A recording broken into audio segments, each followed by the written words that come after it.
언약을 주시면서 내가 만일 약속을 지키지 않는다면 나를 쪼개도 좋다고 언약식을 체결해 주시고 언약의 징표로 할례를 하게 하시고 이름을 바꿔주신 후에 그리고 약속의 성취로 이삭이 태어나죠. 이삭이 태어나게 하신 후에 아브라함으로 확실히 믿게 하신 후의 한 말입니다. 그러니까 여태까지 아브라함에게 주어진 4차례에 걸친 그 언약, 그 다음에 그 언약을 내가 지켜내겠다.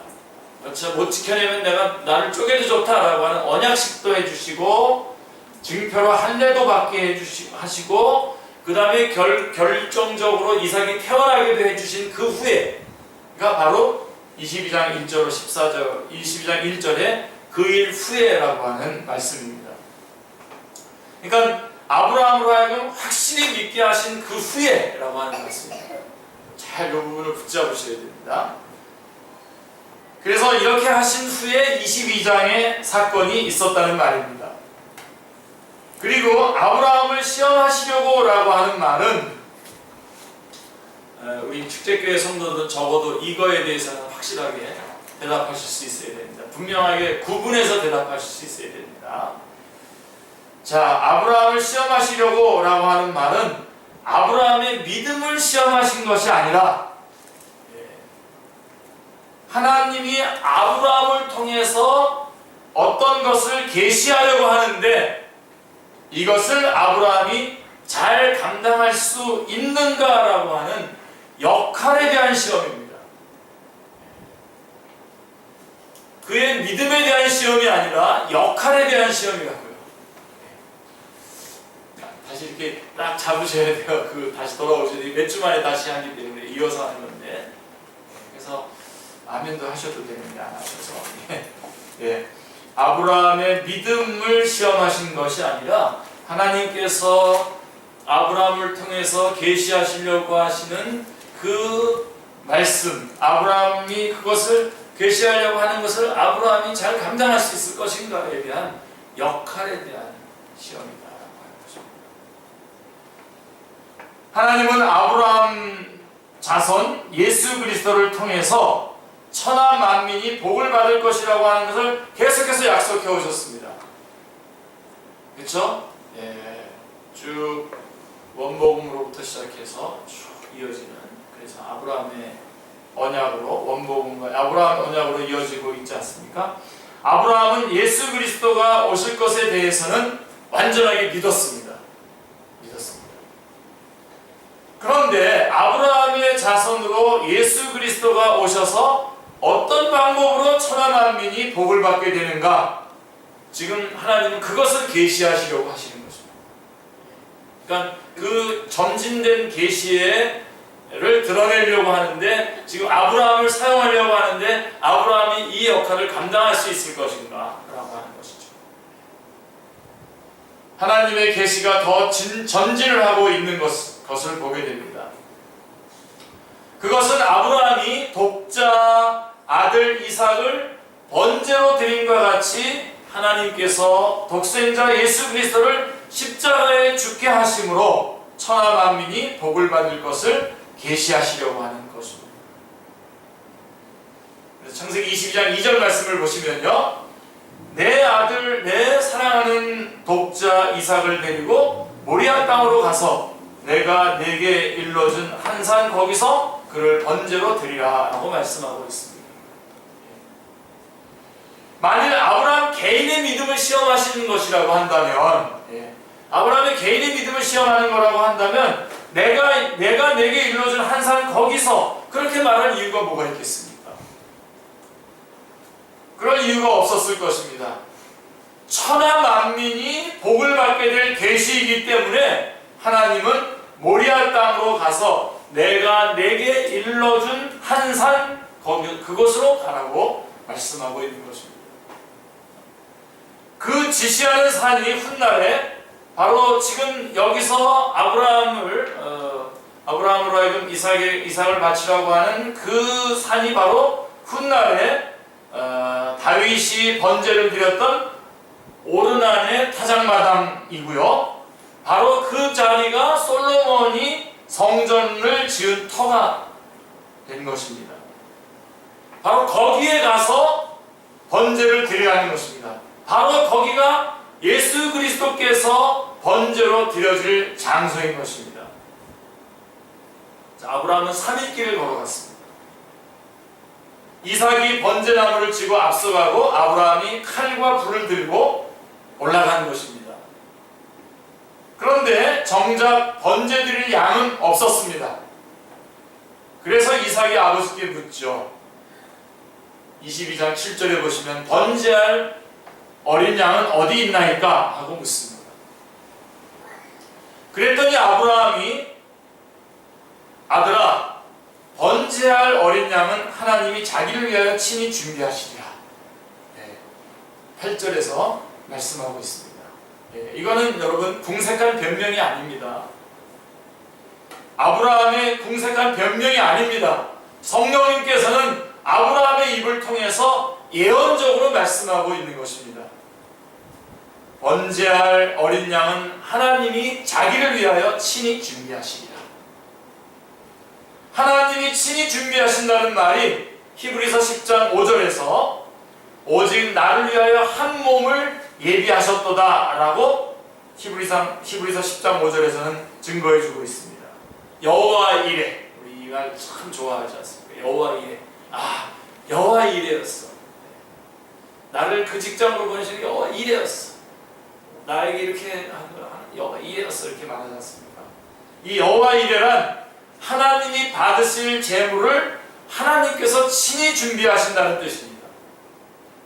하나님이 짐승으로 드리는 것을 기뻐하시지 않으시고 한 몸, 한 사람을 준비하셨다고 말씀하고 있는 것입니다. 여러분, 그 한 사람이 누굽니까? 예수님이라고 고백하고 아멘이라고 고백하고 이렇게 하는 거를 여러분 즐겨하시기 바랍니다. 여러분들이 직접 하실 때 이 안에 치유가 있어요. 그런 거에 대한. 자, 예수님, 바로 어린 양, 하나님이 예비하신 독생자 예수 그리스도가 바로 이 한 사람인 것입니다. 아브라함에게 내 사랑하는 독자 이삭을 드리라고 했습니다. 바로 준비하신 한 몸, 요한복음에 나오는 독생자 아들 예수 그리스도였던 것입니다. 이삭을 결박하고 번제단에 올려놓고 칼로 치려고 한 것은 아버지 아브라함이었습니다. 예수 그리스도를 우리들의 죄를 대신해서 주신 분은 누구십니까? 하나님 자신이었습니다. 여러분들, 그래서 우리 교리 공부할 때 공부하지 않습니까? 예수님은 여러분 순교당하신 겁니까? 순교당한 거라고 한다면 정말 치사하게 죽으셨어요. 그죠? 순교자들처럼 멋지게 죽지 않으셨어요. 예수님은 순교하신 게 아니에요. 이리저리 도망다니시다가 붙잡혀 죽으신 게 아니에요. 그런 어떤 빌라도나 무슨 가야바나 뭐 거기에 등장하는 어떤 가룟 유다나 제자들이나 뭐 이런 사람들을 통해서 군중들이나 뭐 군병들에 의해서 밀려다니시다가 돌아가신 것이 아니라 하나님께서, 그런 사람들에 의해서 죽은 게 아니라 하나님께서 사랑하는 자기 아들을 죽인 거예요. 자, 이것을 로마서 5장 8절에서는 우리가 아직 죄인 되었을 때에 그리스도께서 우리를 위하여 죽으심으로 하나님께서 우리에 대한 자기의 사랑을 확증하셨느니라고 말씀하고 있습니다. 그리고 로마서 8장 32절은 자기 아들을 아끼지 아니하시고 우리 모든 사람을 위하여 내어주시니가 아들과 함께 모든 것을 우리에게 주시지 않겠느냐라고, 자기 아들을 아끼지 아니하시고 내어주셨다고, 그 아버지 하나님께서 아끼지 아니하고 자기 아들을 내어주셨다고 증언하고 있는 것입니다. 로마서 3장 25절은 그 유명한 구절이죠. 이 예수를 하나님이 그 피로써 믿음으로 말미암는 화목제물로 세우셨으니 이는 하나님께서 길이 참으시는 중에 전에 지은 죄를 간과하심으로 자기의 의로우심을 나타내게 하심이니 라고 예수님을 화목제물로 세우셨다고 말씀하고 있는 것입니다. 누가요? 하나님께서. 하나님이 자기 아들을 우리의 화목제물로 세우신 하나님이시라는 말씀입니다.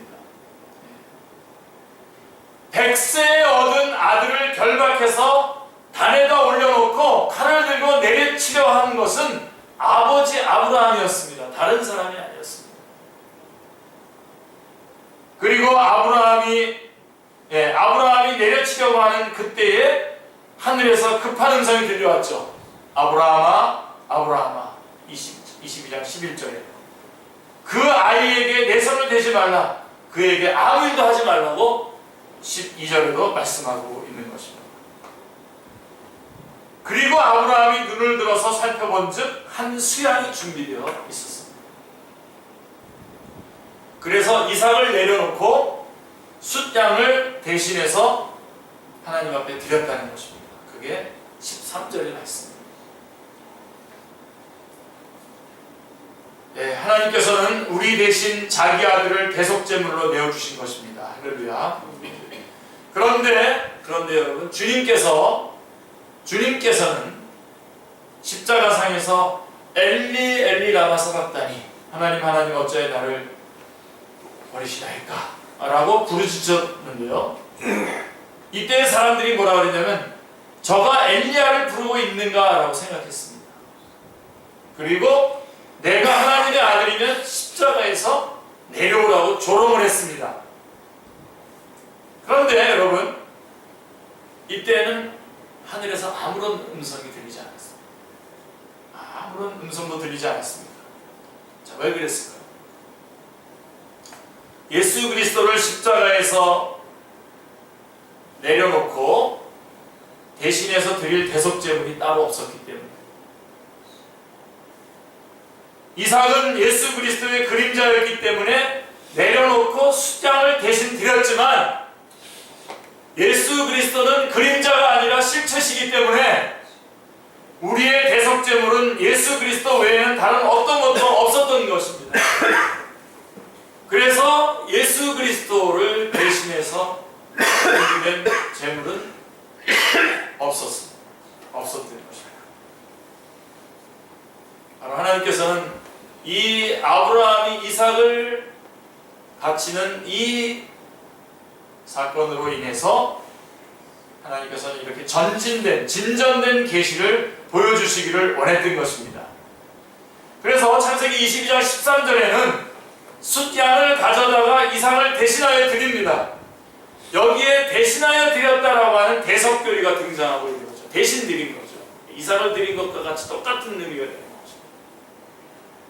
숫양은 이삭을 대신하여 죽었습니다. 6월절 양, 출애굽기 12장 5절에 나오는 6월절 양은 이스라엘 장자를 대신하여 죽었으며, 예수 그리스도는 우리를 대신하여 십자가에서 죽으셨던 것입니다. 할렐루야. 이 일을 요한복음 8장 56절에서는 이렇게 말씀하고 있습니다. 너희 조상 아브라함은 나의 때 볼 것을 즐거워하다가 보고 기뻐하였느니라 라고 말씀하고 있습니다. 그러니까 아브라함도 예수님의 때를 보고 기뻐하였다는 것입니다. 아브라함도 예수님을 본 겁니다. 하나님이 말씀하시는 것이 바로 이거로구나.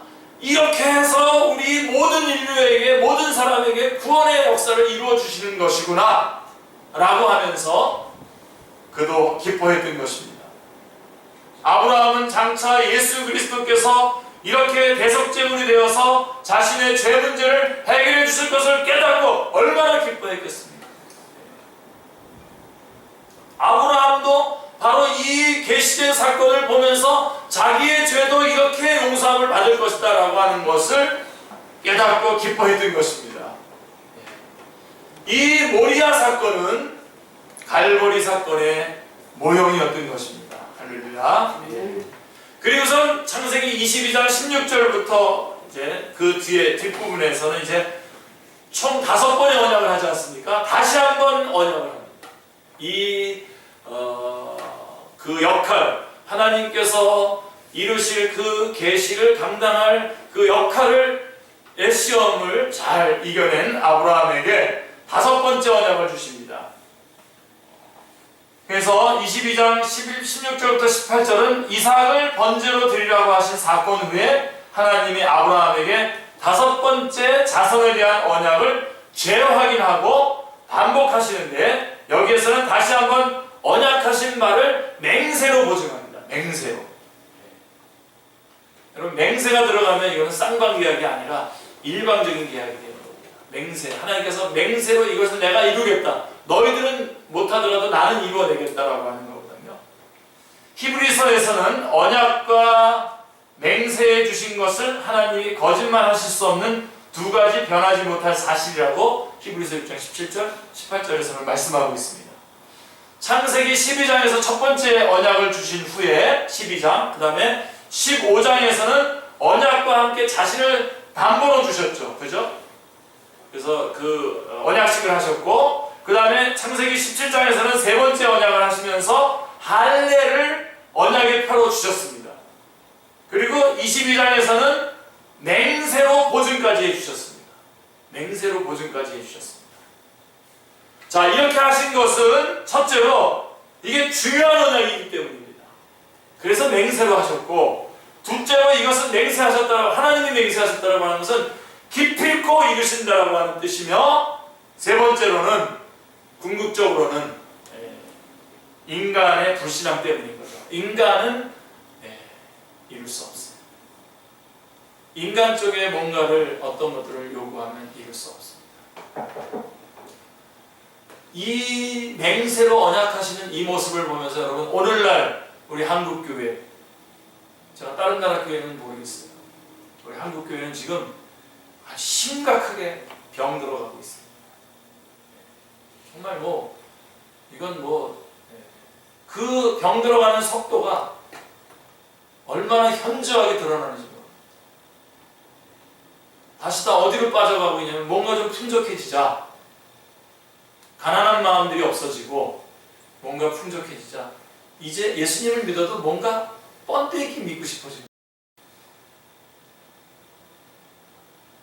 그래서 갈라디아서에서 계속해서 강조하고, 여러분 지금 오늘 우리 지금 한국교회 얘기하니까 여러분들이 우리 교회는 아니고 한국교회에서 이렇게 객관화시키려는, 바로 여러분에게 얘기하는, 여러분 다시 가난한 마음으로 돌아가지 않으면 안 됩니다. 우리 인간이 할 수 있는 건 없습니다. 인간 쪽에 0.0001%의 어떤 조건이 주어져도 우리는 구원 못 받습니다. 믿습니까? 전적으로 은혜를 구원받았어요. 전적으로 은혜를 구원받았어요. 그런데 신앙생활을 하다 보니까 뭔가 주님이 주신 복들로 말미암아 뭔가 괜찮아졌어요. 건강도 좀 회복된 것 같고, 그 다음에 재정도 좀 이렇게 힘들지 않고, 이렇게 여러 가지 세상이, 그 다음에 인간들이 하는 일들에 대해서 세상이 지지도 많이 해주고 인권도 많이 향상된 것 같고, 그러니까 이제는 구원받았는데 우리가 초라하게 죄인이었고 죄인 중에 괴수였다가 구원받았다는 게 이게 싫은 거예요. 지금 여러분 그 싸움을 지금 한국교회는 해야 됩니다. 그러니까 이게 다 어디로 가면 율법주의로 싹 바뀐 거예요. 기독교 무당 목사들이 무지 많이 생겨났어요. 그래서 서로 상호작용을 하는 거예요. 지금 성도들이 뭔가를 자기 꼬투리를 가지고 하나님 앞에서 뭔가 하나님 앞에 자기를 드러내려고 하니까 목사도 바뀌는 거예요. 그래서 뭔가를 잘하는 사람은 뭔가 복이 더 있고 뭔가 더, 그래서 구원도 뭔가 근거가 있어서 구원받았다고 이렇게 하는 쪽으로 가버리는 거예요.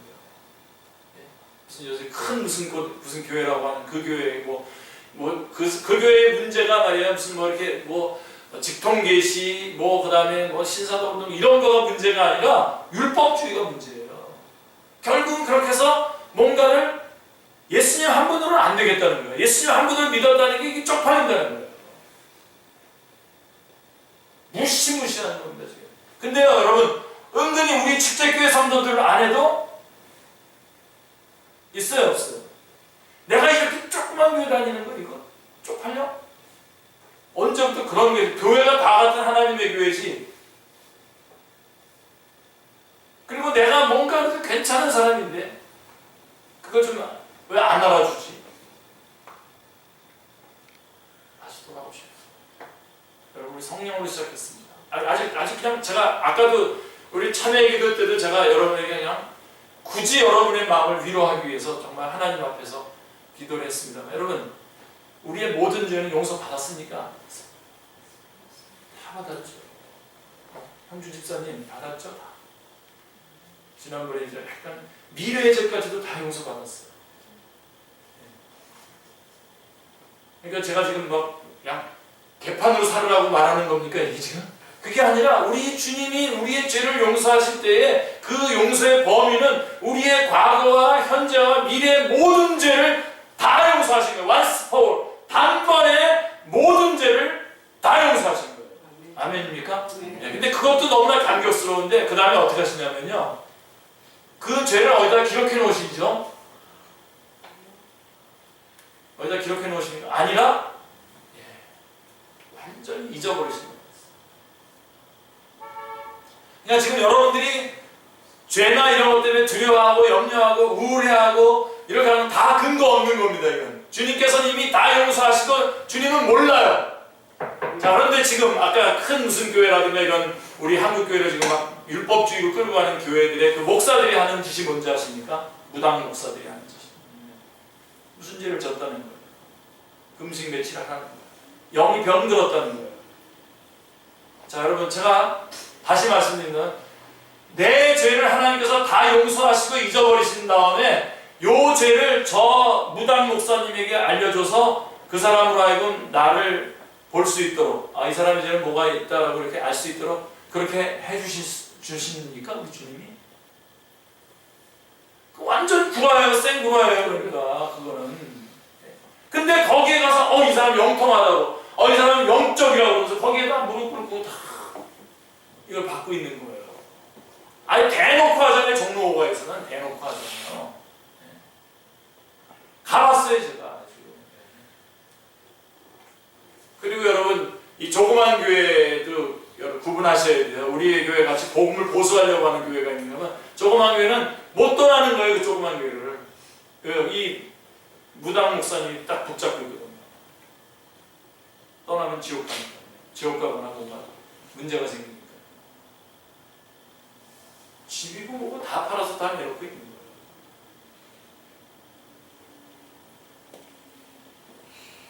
여러분 우리의 모든 죄를 주님께서 다 용서하시고 왜 딴 사람에게 알려줘가지고 그걸 가지고 여러분이 지었던 죄는 여러분이 제일 잘 알잖아요. 그리고 그 죄 목록을 주님께서 다 도말하셨단 말이에요. 그렇게 시작했어요. 그게 여러분들이 무슨 뭐가 있어서 구원받은 건가? 그렇게 해서 시작했는데 왜 지금은 바뀌어가지고 내가 뭔가를 해내야 되고 뭔가 근거가 있어야 되고 꼬투리가 있어야 되고 자랑할 거리가 있어야 되고 사람들이 나를 알아줘야 되고 말이에요. 이름난 교회에 가야 되고 말이에요. 왜 그렇게 바뀌었냐고요? 우리 주님께서 아브라함에게 언약하시면서 맹세로 언약을 하신 이유가 바로 여기에 있는 겁니다. 너희 인간들에게서 어떤 가능성이 있는 것이 아니다. 불가능. 인간의 불신앙, 불가능. 이거를 분명하게 보여주는 거예요. 내가 하는 거예요. 일반적으로 다 내가 하는 거예요. 내가 준비해서 내가 하는 거라는 거예요. 주님께서. 그게 창세기 3장 15절의 원고금이고 아브라함 언약이고 다윗 언약이고 아브라함과 다윗에서는 예수 그리스도께서 오셔서 우리에게 이루어놓으신 구원의 내용이 그거예요.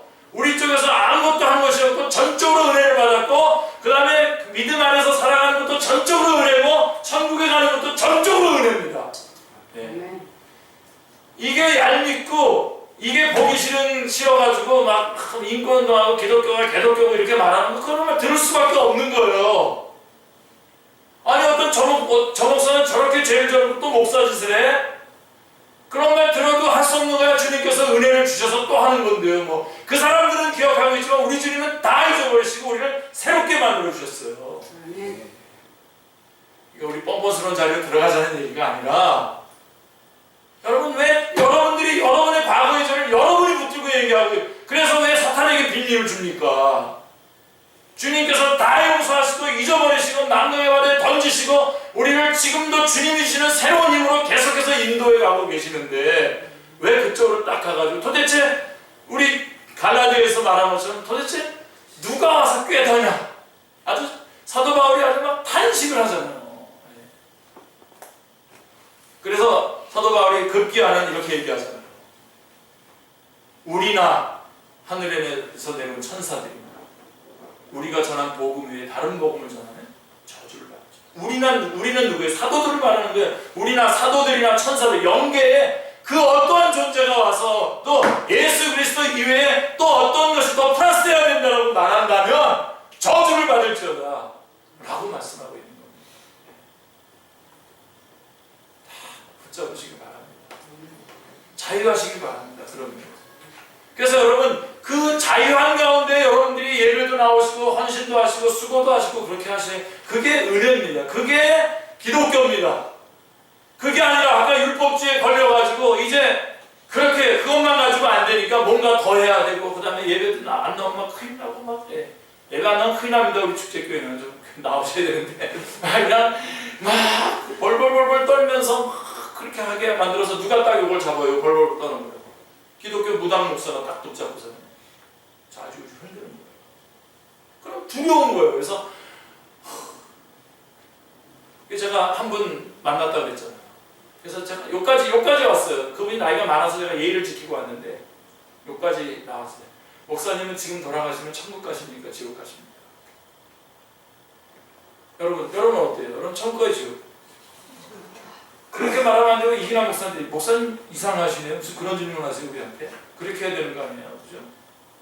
우리는 주님께서 우리를 구원하셨고 우리 주님의 손에서 빼앗을 자가 또 한 번 구원이 영원한 구원 아닙니까?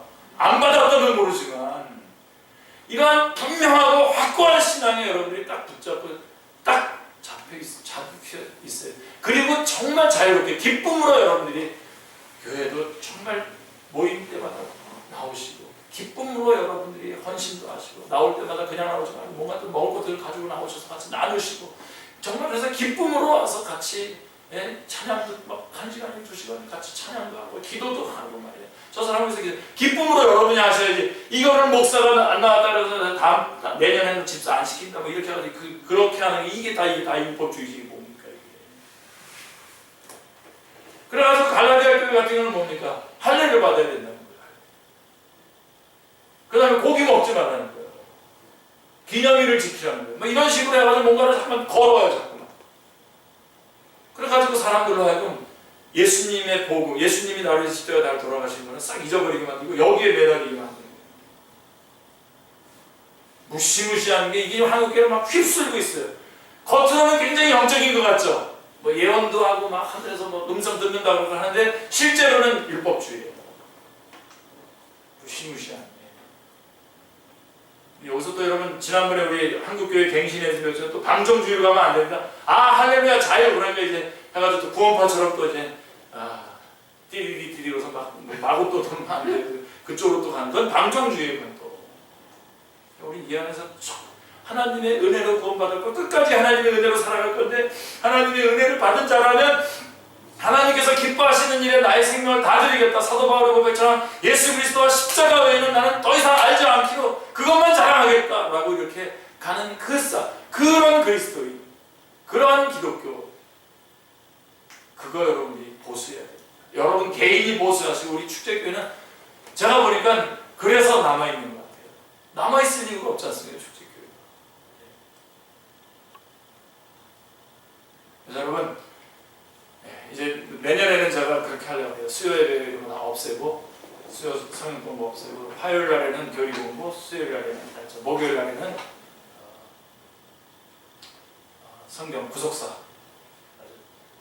딱 그렇게 공부하고. 그래서 우리 교회 성도들은 둘 중에 하나는 꼭 나와요. 집사님 다 나와주십시오. 올해는 그대로 합니다. 그대로 하는데 내년에는 그렇게 하려고.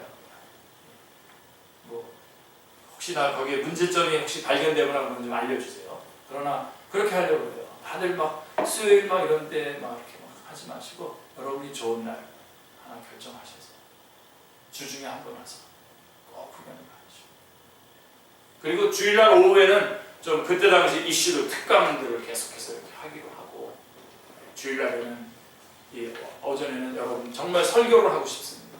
정말 설교. 요즘 우리 교회는 성경 공부식 좀 설교를 많이 하지 않습니까? 설교를 하고 금요일 날에는 기도하고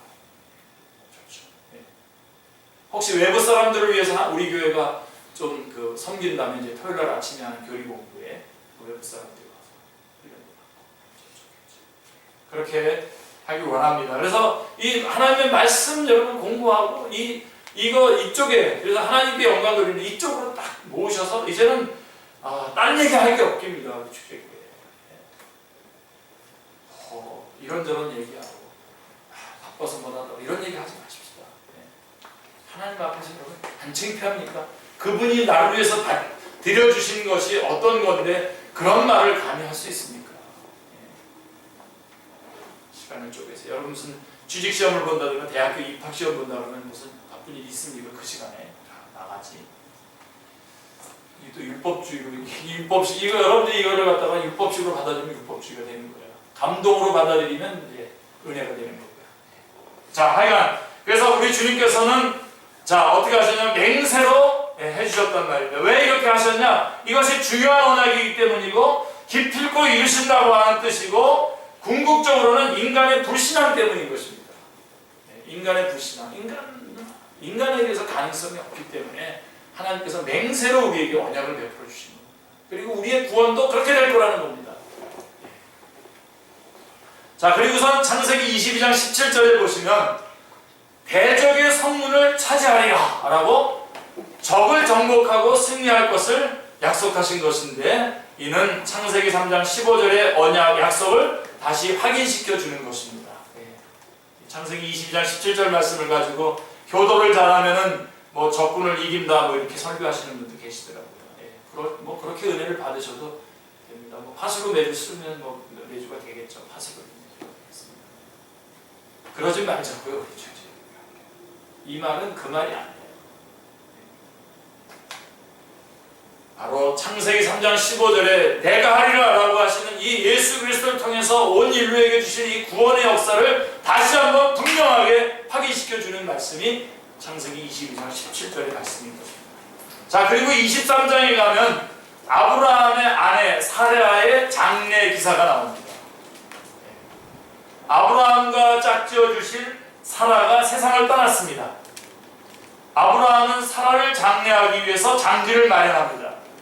그 땅을 소유하고 있던 헷 족속 에브론에게 은 400세겔의 돈을 주고 사서 자기의 소유로 확정하고 그곳에 사라를 장사 지냈습니다. 나중에 아브라함도 그것에 묻히고 이삭도 야곱도 리브가도 레아도 묻혔습니다. 야곱은 애굽에서 죽었지만 애굽에서부터 시신을 그곳까지 메고 와서 그곳에 묻었습니다. 이것이 무슨 의미입니까? 신약에 드러난 말씀을 보면 이 사람들은 다 믿음을 따라 죽었으며 약속을 받지 못하였을 때 그것들을 멀리서 보고 환영하며 또 땅에서는 외국인과 나그네임을 증언하였으니 라고 말씀하고 있습니다. 이 사람들은 다 믿음을 따라서 죽었습니다. 약속을 받지 못했지만 믿고 죽었다고 했습니다. 이들은 무엇을 믿었습니까? 하나님의 약속, 구체적으로 하나님이 아브라함에게 이 땅을 너와 내 자손에게 주리라고 하신 그 약속을 말하는 것입니다. 아직 아브라함에게 가나안 땅을 주시지 않았습니다. 그렇지만 아브라함은 그곳에 말뚝을 박듯이 거점을 마련해 둔 것입니다. 헤브론 땅. 이 땅은 하나님이 우리에게 주신다고 약속하신 땅, 하나님의 나라다, 약속하신 땅이다. 아직 약속은 이루어지지 않았지만 그 약속대로 이 땅을 주실 것이다. 딱 이렇게 말뚝을 박듯이 거점을 마련한 것입니다. 그리고 또 하나는 이 땅만 주신다고 하신 것이 아니라 바로 아브라함의 자손으로 오신 그리스도가 탄생할 땅이라는 것입니다. 하나님은 아브라함에게 복음을 전했다고 진술한 갈라디아서 3장 8절에 보면 아브라함에게 복음을 전했다고 했어요. 그러니까 아브라함이 복음을 들었다는 겁니다. 그리고 갈라디아서 3장 16절에 보면 오직 한 사람을 가리켜 내 자손이라 하였으니 곧 그리스도라. 그러니까 그리스도가 탄생할 것이요 그것이다. 그리스도가 탄생할 그것이다. 아브라함은 그것을 믿은 겁니다. 이 땅에 아브라함과 이삭과 야곱 그리고 그들의 아내인 사라와 리브가와 레아가 묻힌 것입니다. 아브라함은 시신을 장례한 것이 아니라 하나님의 약속과 그들의 믿음을 그 땅에 묻은 것입니다. 그래서 그 땅에다 묻은 겁니다. 그 땅이 헤브론입니다. 헤브론 여러분 기억나시죠? 그런데 그 땅이 가나안 정복할 때에 가나안 정복 시에 어느 지파에게 갑니까? 유다 지파 갈렙에게 주어지죠. 이 산지를 내게 주셔서 하는 그 갈렙이 바로 그 산지가 바로 이 헤브론입니다. 또 유다 지파에서 왕이 되는 다윗이 헤브론에서 왕위에 오르죠. 그러니까 아브라함, 이삭, 야곱 바로 이들에게 하신 언약이 누구에게로 연결되냐면 다윗에게로 연결되어 내려오고 있는 것입니다. 자, 그리고 이제 24장에는 이제 이삭의 결혼이 나오죠. 이제 아브라함에게 남은 사명은 약속의 아들 이삭에게 하나님의 뜻대로 배필을 짝져주는 일이 남아있는 것입니다. 하나님께서 아브라함에게 약속하신 바는 자손과 땅이었습니다. 자, 이삭의 결혼은 자손과 관계가 있는 것이죠. 창세기 24장 1절에 나이가 많아 늙었고 라고 표현을 통해서 한 세대가 물러가고 새로운 세대가 구속사의 전면에 등장하고 있음을 보여줍니다. 그래서 이삭의 기사는 24장부터 쭉 시작해서 26장까지 쭉 이어집니다. 아버지 아브라함에게는 항상 두 가지 유혹과 위험이 따르고 있었죠. 첫째로 세상 유혹에 이끌려서 약속의 땅을 떠나는 일, 이게 하나의 유혹이고요. 그래서 한 번은 애굽으로 내려갔고 또 한 번은 그랄로 이사 갔다가 큰 위기를 당한 경험이 있었죠. 그래서 다시 그 위기를 통해서 하나님께서 다시 약속의 땅으로 다시 몰아가신 것을 여러분들이 기억하실 것입니다. 그 다음에 둘째로는 세상과 타협한 나머지 가나안 족속과 섞이는 문제가 항상 위험이에요. 약속의 땅을 떠나는 일과 떠나게 되는 것과 그 다음에 그 땅에 있으면서 가나안 족속들과 섞이는 문제였는데, 바로 이 두 번째 이 섞이는 문제를 해결하기 위해서 이삭이 결혼할 때 이삭의 아내를 갈대아 우르 거기에 가서 찾아오라는 거죠. 이 두 가지 위험에 빠지지 않은 채 이삭의 결혼이 이루어져야 됩니다. 이삭이 그 땅을 떠나지도 않으면서 또 그 땅의 사람과 결합하지도 않으면서 결혼을 해야 되겠죠. 그래야 거룩한 씨가 섞이지 않는 겁니다. 성경은 거룩한 씨가 섞였을 때 타락하고 세속화됨으로써 악이 관영하게 됨을 보았습니다. 창세기 6장 1절 2절, 사사기 3장 5절로 6절, 그 다음에 솔로몬, 느헤미야 시대가 바로 그런 시대 아니었습니까? 그래서 아브라함은 이삭의 아내를 가나안 여자 중에서 취하지 말고 그 고향, 그 족속 중에서 아내를 택하라고 하는 것입니다. 우생학적으로는 그게 안 좋은 것 같지만 이거는 혼합되지 않게 하기 위해서. 그래서 첫째로 이 지방 가나안 족속의 딸 중에서 내 아들을 위하여 아내를 택하지 말라 3절에 말씀하고 있고, 둘째로 그에게 이르되 내 아들을 그리로 데리고 돌아가지 아니하도록 하라.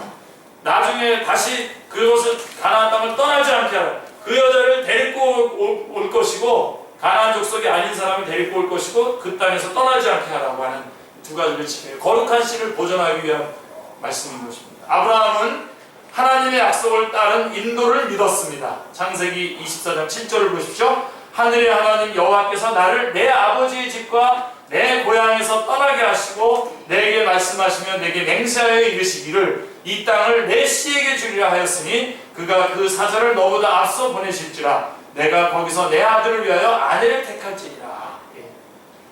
사명을 받은 엘리에셀은 그 일이 이루기까지 하나님의 인도를 바라며 간절히 기도합니다. 그의 믿음대로 하나님께서는 이삭의 아내로 리브가를 예선해 놓으셨고 순조롭게 만나게 해주셨습니다. 12절에 보시면 이삭을 번제로 드리라고 하는 말씀과 내 씨로 말미암아 천하 만민이 복을 받으리라 라고 하신 22장 끝부분에 부두엘은 리브가를 낳았고 라고 하는 말씀이 나오는 이유가 하나님께서 이삭의 아내로 리브가를 예선해 놓았음을 말씀해 주기 위해서인 것입니다. 같은 유다지파 뿐만 아니라 창세기 22장 17절에 내 씨가 그 대적의 성문을 차지하리라고 이삭에게 약속하신 내용과 창세기 24장 60절에 내 씨로 그 원수의 성문을 얻게 할지어다 라고 하는 말씀은 놀랍게도 일치하고 있는 것입니다. 그래서 창세기 24장은 아브라함의 종 엘리에셀이 얼마나 신실하게 그 사명을 감당했는가를 보여주려는 것이 아닙니다. 이게 결혼 결혼에 대한 그런 무슨 세미나 같은 거 할 때 보면은 이삭은 중매 결혼, 그 다음에 그러니까 야곱은 연애 결혼 그래가지고 그분하고 그 다음에 중매자의 자세, 그래서 엘리에셀이 중매를 얼마나 성실하게 했냐 이런 것들 얘기하거든요. 그럴 수도 있어요. 그것도 은혜가 됩니다. 근데 그 얘기 하려고 하는 게 아니라, 예, 바로 이 아브라함의 종 엘리에셀이 얼마나 신실하게 그 사명을 감당했는가, 예, 그걸 보여주려고 하는 게, 하나님께서 구속의 역사를 얼마나 세밀하게 준비하고 계시는가, 그리고 하나님께서 주도면밀하게 이것을 어떻게 이루어 나가고 계시는가, 하나님의 신실함을 보여주려고 하는 것이죠. 두 개 다 아멘이에요. 그죠? 창세기 24장에서는 신부를 지키시는 아버지 아브라함과, 준비시키는 아버지 아브라함과 신부를 필요로 하는 아들 이삭, 신부를 구하기 위해서 먼 길을 떠나 수고하는 엘리에셀, 준비된 신부 리브가가 다 등장을 합니다. 그리스도인의 최고의 목표는 신랑이신 예수 그리스도와 결혼하는 것입니다. 아들을 희생하여 우리를 사신 하나님은 이스라엘 대신에 이방의 역사 속에서 교회를 시작하시고 그 교회를 예수 그리스도의 신부로 세우고 계십니다. 교회를 신부로 선택하여 단장하고 준비시키는 일을 위해서 성령님은 지금도 역사하고 계십니다. 할렐루야. 자, 우리가 신부로 단장하는 일과 예수 그리스도의 몸으로 세워가는 일은 지상에서 성취되어야 할 가장 중요한 하나님의 섭리인 것입니다. 할렐루야. 이 구속의 역사를 계속해서 주님은 이루어 오셨고, 그 일을 이루시기 위해서 많은 우리 신앙의 선배들을 세우셨습니다. 그리고 그들은 그 일을 감당하고 천국에 갔습니다. 그리고 우리는 그 바톤을 이어받았고, 그들 안에서 역사하셨던 성령님은 지금 오늘 우리 안에 역사하고 계십니다. 우리가 이 구속의 역사를 계속해서 묵묵히 믿음으로 계속 이끌어 나갑니다.